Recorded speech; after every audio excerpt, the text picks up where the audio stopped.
સમાચાર અત્યારે હાલ સામે આવી રહ્યા છે તેની પર નજર કરીએ અને અપડેટ આપને જણાવી દઈએ તો પાટણમાં પણ વરસાદી માહોલ જામ્યો છે। પાટણમાં પણ વરસાદ વરસવાની શરૂઆત થઈ ગઈ છે। વરસાદના પગલે નીચાણવાળા વિસ્તારો જે છે તે પાણીમાં ગરકાવ થઈ ગયા છે। તો પાટણમાં અવિરત વરસી રહેલા વરસાદના કારણે લોકોની હાલત કફોડી બની છે। પાટણનું પ્રથમ અને બીજું જે રેલવે ગરનાળું છે તે પણ સંપૂર્ણપણે પાણીમાં ગરકાવ થઈ ગયું છે। ત્યારે આ બધાની વચ્ચે પાલિકાના પ્રી મોન્સૂન પ્લાનની પોલ અહીંયા ખુલ્લી પડી ગઈ છે।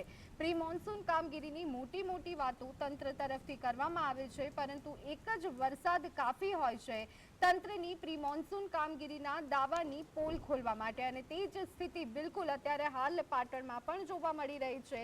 પાટણનું પ્રથમ અને બીજું રેલવે ગરનાળું પાણીમાં ગરકાવ જ્યારે થઈ ગયું છે ત્યારે અન્ય વિસ્તારમાં શું સ્થિતિ હશે તેનો અંદાજો આપણે લગાવી શકીએ છીએ। જે નીચાણવાળા વિસ્તારો છે તે પાણીમાં જોવા મળી રહ્યા છે, તેની ઉપર પાણી ફરી વળ્યા છે, ત્યારે લોકોની હાલત અત્યારે હાલ કફોડી બની ગઈ છે।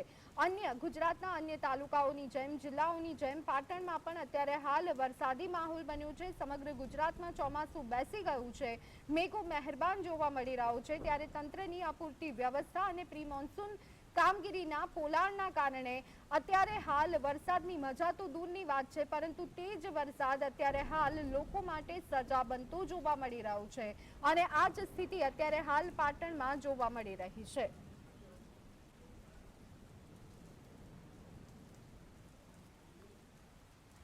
તો આ સંદર્ભે વધુ વિગત મેળવી લઈએ। અમારા સંવાદદાતા અલ્કેશ અમારી સાથે જોડાઈ ગયા છે। અલ્કેશ, પાટણમાં મેઘો મહેરબાન તો બન્યો છે, પરંતુ પ્રી મોન્સૂન કામગીરીની પોલ અને તંત્રની કામગીરીના અભાવના કારણે આ વરસાદ લોકોને મજા નહીં પરંતુ સજા લાગી રહ્યું છે। શું વિગતો, અત્યારે હાલ કેવો માહોલ જોવા મળી રહ્યો છે? ચોક્કસ વાત કરવામાં આવે તો પાટણ જિલ્લામાં છેલ્લા અઠવાડિયાથી મેઘોએ વિરામ દીધો હતો, પરંતુ આજે લગભગ મધ્યરાત્રિથી એકાએક વાતાવરણમાં પલટો આવ્યો છે, અને જે રીતે મેઘો વરસી રહ્યો છે એ જોતા આખા દિવસ દરમિયાન અત્યારે 12 કલાક થયા છે। 12 કલાકમાં 1 થી 1.5 ઇંચ જેટલો વરસાદ અત્ર સર્વત્ર પડ્યો છે। પાટણના જે 9 તાલુકા છે, 9 તાલુકામાં ક્યાંક ને ક્યાંક સારા એવા પ્રમાણમાં વરસાદ થયો છે, જેને લઈને ખેડૂતોને તો ખુશ છે, પરંતુ ખાસ કરીને જે રીતે વહીવટી તંત્રની વાત કરવામાં આવે તો વહીવટી તંત્ર હંમેશા એક જ ઇંચ વરસાદમાં ફેલ ગયું છે। બીજી જગ્યાએ જે 10 થી 15 ઇંચ વરસાદ થાય તો પાટણની સ્થિતિ શું થાય એ અત્યારે હાલ ફરીથી એક વખત વહીવટી તંત્રએ વિચારવાની જરૂર છે, કારણ કે એકાદ 2 ઇંચ વરસાદે સમગ્ર પાટણને તરબોળ કરી દેતા છે। અંદર આવવા જવાના રસ્તા બંધ થતા હોય છે અને લોકોને પારાવાર મુશ્કેલીનો સામનો કરવો પડતો હોય છે।